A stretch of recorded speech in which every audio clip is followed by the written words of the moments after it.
Hey, what's up, everybody? Welcome to Goaltending, where your why is bigger than your excuses. Today, we're getting into knowing when to quit when you're working toward a goal. It is crucial to understand knowing when to quit so that you don't spend too much time and too much energy pursuing something that may not actually be for you. So we're going to dive deep into that today. I do want to ask you to like, subscribe, share, comment with your thoughts and questions. This is a really great one, so I want to hear your stories. I would love for you to comment and talk about, a time when you either quit too soon or you quit at the right time and the new opportunity that it led to. I would love to hear those stories, so please share your experiences and how you dealt with it. Let me know if the things in the episode today really align with how you dealt with that situation, or if they help you in terms of working through a situation you're going through right now and understanding whether or not you should quit in something you're working toward. Now, I want to remind you, today's episode is fueled by Prepping with Peppers, and I'm excited to announce that they are giving 20% off to new customers if you use the coupon code HEALTH20. That's HEALTH 20. So let's start right out with why understanding when to quit really matters. I mean, ultimately, you've been told throughout life that nobody likes a quitter, right? There's so many things and negative connotations that align with quitting. And so we automatically have this negative connotation in our mind that tells us quitting is a bad thing. So there's already a stigma around this. And so that may lead you or someone you know to sticking with something longer than they should, giving time and energy to something that they're no longer passionate about, that no longer aligns with their long-term goals, that has them at a plateau and feeling in a stuck place and ultimately not feeling fulfilled. And so if you're feeling that way, I highly encourage you to listen to all of the tips in this episode, because it's going to help you understand whether or not this is something that you continue to push through and work through, if it's just an obstacle or a challenge, or if it's actually time to quit and to consider working towards something else, diverting your energy in a different direction. There's nothing wrong with that if that's what you identify, but I want to go through several steps and things to think about, ways to figure out if it's time for you to quit or not in today's episode. But first, let's just talk about a few people. Obviously, there's a ton of people out there in the world who at one point quit something and later on went on to do great things in a different field or on their own or in some other direction. So the first person I'm going to bring up is an author that I have just loved reading, the main series that everybody knows her for, and that's J.K. Rowling. So J.K. Rowling left her job as a research and bilingual secretary for Amnesty International so that she could focus on writing. And I don't think I have to tell you how successful of a writing career she went on to have with all of the Harry Potter books and becoming one of the best-selling authors in history. That's one example. Then you have Jeff Bezos. He left a high-paying job working in New York, and he ultimately went on to build Amazon, one of the world's largest and most influential companies out there. And then a big favorite of mine, kind of a heartwarming story. I read his book, Pour Your Heart Into It, while I was deployed. So I have a close connection to that, really found a passion for coffee. And so I bring up Howard Schultz. And actually, there's 2 points in which he quit throughout his journey. So first, he was working in sales and marketing for a company that made household items. And one of those items were drip coffee makers. And so he noticed that there was a company on the other side of the country that was purchasing a very high volume of those coffee makers. And he went out to Seattle to find out what was going on and why they were able to sell so many coffee makers. And he ended up discovering and finding what initially was started as Starbucks, with just a couple locations at that time. And he fell in love with what they offered, the environment that they had. And so he left his job that he was doing well at, to join Starbucks. And then as he went down that journey, he had some differences in opinion with the two men that had ownership of it to start with. And so he decided to branch out and start his own coffee shop. And they fully supported like that vision and him wanting to go for his own thing. They just didn't align with their views and where they wanted to go with the company at that time. So Howard Schultz goes off, he opens his own company. And then a couple years later, he ends up having the opportunity to buy Starbucks. And so he's able to actually go back, buy Starbucks. And this is back in the 80s. And he turns it into the brand that we all know today. Incredible story. But ultimately, it's important to understand that if you put too much time and energy into the wrong things, you are not going to reach the greatness that you're destined for. So be sure to evaluate. But I also want to encourage you, don't quit too soon. Because if you give up on something that is meant for you just because it gets challenging, then you miss out on a lifetime of opportunity and fulfillment. So I want to get into how we figure out whether or not what we're working toward is for us. So let's get into just understanding opportunity costs. Like if I'm doing one thing, that means I can't be doing something else. So just a real easy kind of metaphor to think about is if let's think of investing money. Let's say that we buy a stock. And so we buy that stock for, let's say, $10. The next day, we still own that stock at whatever price point it's at. But ultimately, our money that's invested in that stock has an opportunity cost of what else that money can be doing. So if I continue to hold that stock at $10, is there another opportunity out there where that $10 could be earning more or could be in a better position? All right, so every day that I choose to hold that money there, that's another day that I'm choosing that over any other investment option. And then also there are sunk costs. And so that's the really hard thing to get past is once you've committed so much time, energy, money, resources, anything like that, once you've committed a lot to it, it's very hard to let something go. So if you do identify that like it's time for me to quit on this goal, it may be a whole lot harder to quit if you're holding on to thinking about everything that you've invested in it already. And so a sunk cost is understanding that those things are already spent, they're already gone. Regardless of the decision you make, there is no recovering or getting those things back. Unless it's some kind of tangible item that you can sell and make some money back from. But ultimately, the point is those investments are already made. That's already gone. And so you can't over-focus on what has already been spent. You have to focus on what is the best use of your time, energy, and resources moving forward with the current knowledge that you have. All right, so just want to make sure we understand opportunity costs and sunk costs as we get into it. So here's a few signs that it might be time to quit. And I say might, but first, you may just have a lack of progress. So you hit a plateau. And ultimately, if you're in this place where you're constantly just staying at this baseline, you're not making the progress that you expected. You are not moving forward or up or in a positive direction even. You're just stuck. If you are in one of these stuck places, that might be a sign that it's time to quit. At the same time, it may be an obstacle. It may require an adjustment to your plan.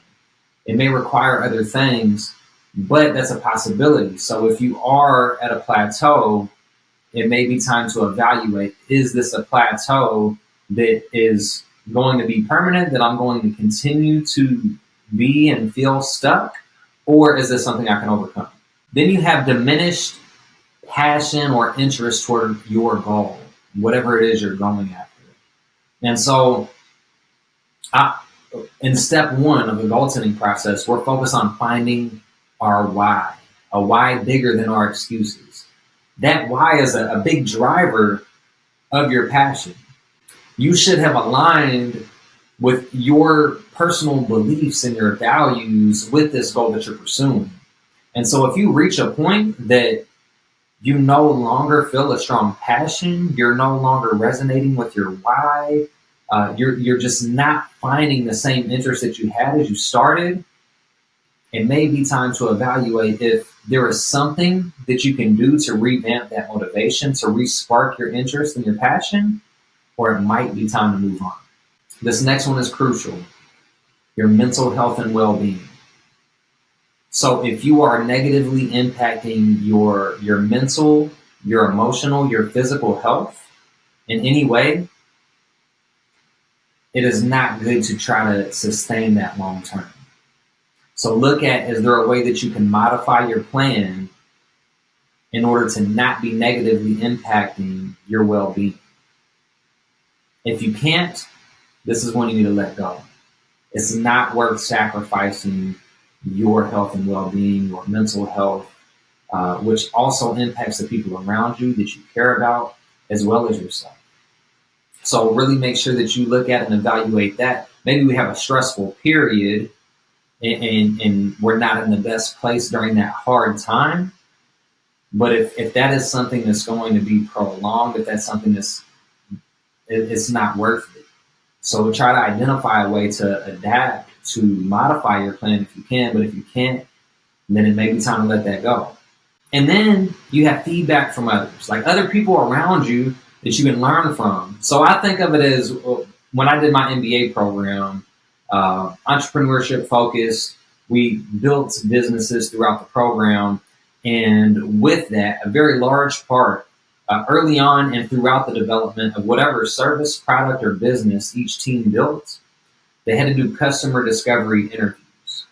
And so all that means is you're getting outside of the building and you're going to who you think your customer would be, and you're asking them questions that are not in any way telling them what your product is about, just to get information on if you are solving a problem, if your product is actually something that they're going to need, without telling them what the product is, because you want them to be unbiased in the information that they give you.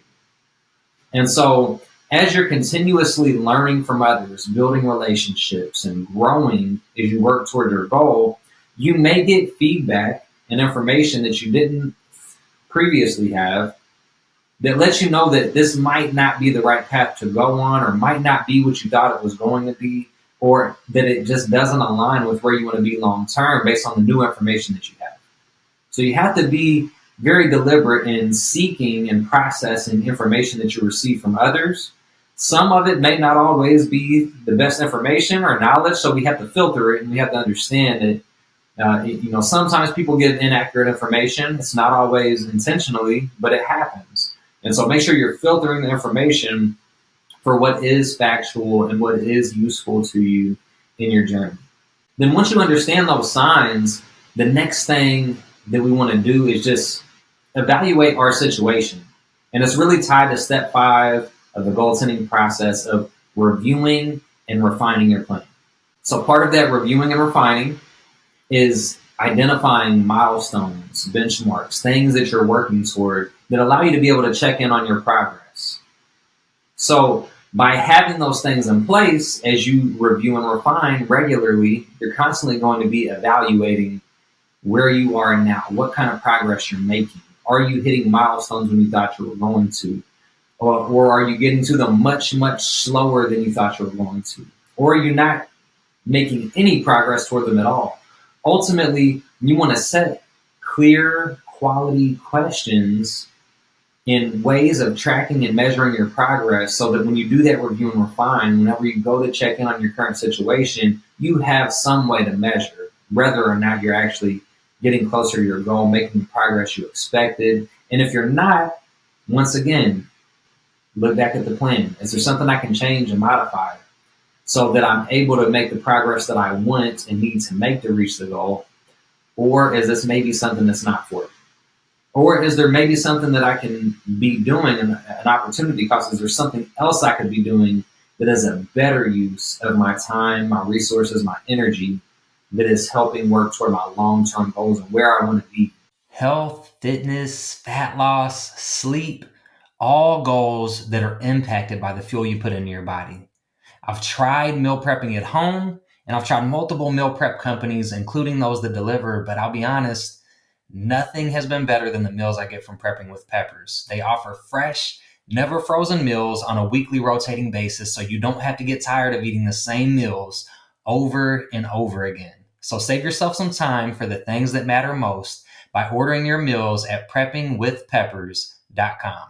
One really simple, easy to do thing is do a pros and cons list. So I'm weighing the pros and cons of doing this versus not doing this or doing something else, right? So list out your pros and cons.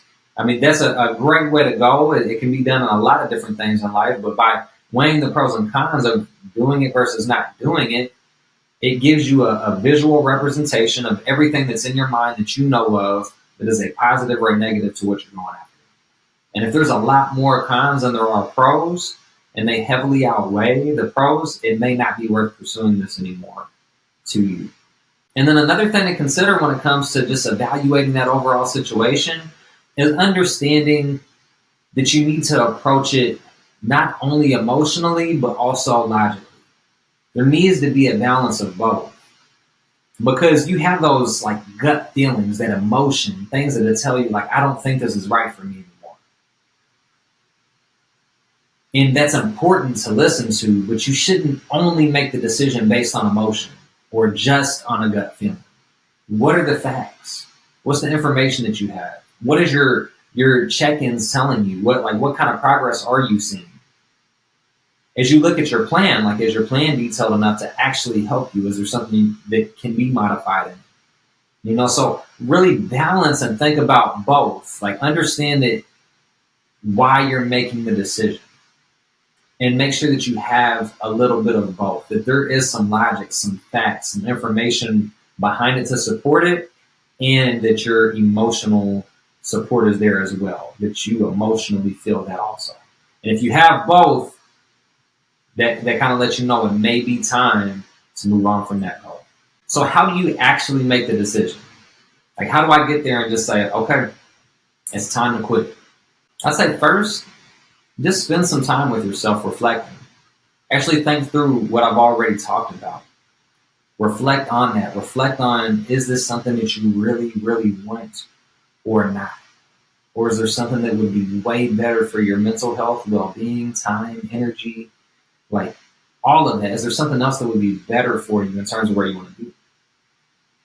And so reflect. Just spend time with yourself. Think about how you feel, what you think, what the progress is. Do you align with your why still? And not only that, but how will quitting impact you? Like, what are the repercussions of quitting? Like, what are the things that are going to change? Because likely the rest of your life is not going to necessarily stay the same. You're either going to have time that is now available, resources that are now available. It may change relationships. It may impact like how you're thinking and feeling at the time, because it can feel like a loss. And so the next piece I would get into is really focusing on understanding and accepting your decision. Once you've gone through the evaluation piece of it, you understand the different variables. You've done your pros and cons. You understand whether or not this is impacting your mental health and your well-being. You go through all of that, and if you decide that it's time to quit, accept that decision. Don't hold on to what would have been if you would have stuck with it. Don't hold on to anything else except the decision, because you made the decision based on the information you had in your evaluations and how it was impacting.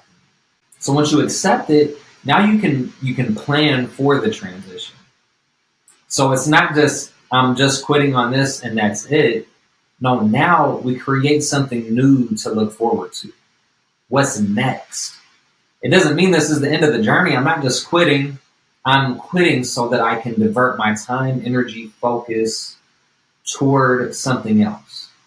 So what is it? Start to think about the future. Start to think about what the next goal is. Start to think about what is the best use of your time and your energy moving forward once you quit. And then stay flexible. Flexibility is truly a key to success, to entrepreneurship, to the pursuit of goals. If you can remain flexible, you open yourself up to more and more opportunities, because as you quit one thing, you don't always know what new doors are going to open, what new opportunities will present themselves, where life is going to lead next. So you may have some ideas, some goals in mind, you may not. But by being flexible, you keep yourself open to whatever opportunities lie ahead. Another really important consideration is, how do you tell your team or the people you work with or anybody that it impacts, how do you tell external influences that you are quitting? And so you need to have your decision made prior to having that conversation. Because it's highly likely that the people that you tell, you may have, built relationships with these people, have some kind of emotional ties to them, have built trust through working together. And so you trust their opinions and how they feel, and you care about those things, but you've already made a decision that is what is best for you. You've already done the evaluation. You already know that quitting in this situation is the best thing for you at this time. And so as you approach the talking to other people and letting them know that you are quitting whatever it is that you're quitting, understand that it's possible that they will try to convince you not to, or to encourage you to stick with it. So this is where you need to truly understand why you're quitting and stick strong to that. Be firm. Understand that it's probably coming from a caring place, that they're trying to support or tell you to stick with it. But you've already done the research and you know that this is not for you. So understand that may happen as you go into the conversation, so that you don't feel this kind of need to people please or to do it because you care about these people, but rather you know what the best thing is for you, and can let them know what that is. And so the next thing is, how do you pivot? So we need to be looking forward, thinking about the next idea. But with entrepreneurship, it's about pivoting. If you identify that this product or service is not going to go quite where I thought it would be, you can change the product or service, or you can switch to something else different entirely. But ultimately, what is the next step? So is your goal something that completely gets thrown out the window, or is it something that you can modify so that it's not the same thing anymore, but it still works toward where you want to be long term? So there's a couple of options. You go for something new entirely, or you make a significant modification to the plan you already have in place. So think about how you would change and adjust or move on to something different. And then finally, we need to think about really how we move forward. So we talked about identifying the new goal, to having something to work toward. A really good thing that you can do, especially if you don't have a new goal or a new path ahead right away, is just focus on building some resiliency skills. Focus on building some self-awareness, on understanding your character strengths and the character strengths of others, so that you understand whenever you have a new opportunity what you bring to the table and what others bring to the table and how you can best interact with them. Focus on your mental agility, understanding how you think and how that thinking impacts how you feel and how you react to things. Focus on some resiliency skills. Learn and understand those things in this time. This is a great opportunity for you to work on yourself, and really just hone in on your awareness, on your development, and really on building some positivity. I'm really building on some positivity in your life. And then just be a lifelong learner. Seek new learning opportunities. Is it great if you already know what you're working toward, because then you can be intentional and align whatever kind of education or learning you want to do with what your goal is and where you want to be. But if you don't know, you can never go wrong with just learning new things. Think about what is something that you've always wanted to learn, or what is something that you're passionate about or care about, and then find ways to learn new things about that. And then as you continue to learn, new doors and opportunities open up. A lot of times that align with whatever it is you were learning or whatever it is you're passionate about. Things start to present themselves as you learn. So you don't always have to know what it is as you go into learning. You can just do that. And then you're just improving yourself to make yourself the best version of you possible when you are ready for the next goal or challenge or opportunity or anything that comes your way. You are more well equipped to take that on. And so I want to remind you once again, don't give up on yourself. One of my favorite quotes, Arnold Schwarzenegger, he says that you shouldn't have a plan B. Because if you have a plan B, you're putting energy and attention and time into planning for something that you don't want. You're planning for a backup instead of putting every bit of your energy, your focus, your time toward plan A. So I want to encourage you, go all in. Don't allow challenges and obstacles to stop you. But if you go through the evaluation criteria and metrics that we talked about today, and you identify that this isn't the right goal for you, then it's okay to quit. There's nothing wrong with that. Find a new plan A. So don't have a plan B. Stick to your plan A. Don't allow challenges to stop you. And as you do your reviewing and your refining in step 5, throw this in there as needed. If you're seeing that you're not making the progress you expected, if you're hitting plateaus, if it's impacting your mental health and well-being, any of that, just evaluate and see, is it maybe the right time for me to quit? And if it is, that only opens you up to new opportunity. That does not mean failure. So we have to overcome that stigma of thinking that quitting is a bad thing. We just have to make sure we're looking at it the right way and understand that. So I want to thank you all once again for tuning in and allowing me to be a part of your journey. Don't forget, go like, subscribe, comment with your thoughts and questions, because I really want to hear what your all's experience has been when it comes to anything that you have quit, thought about quitting, and what that led to for you. So make sure you like, share, subscribe, and comment with your thoughts and questions to join the conversation, and let's grow.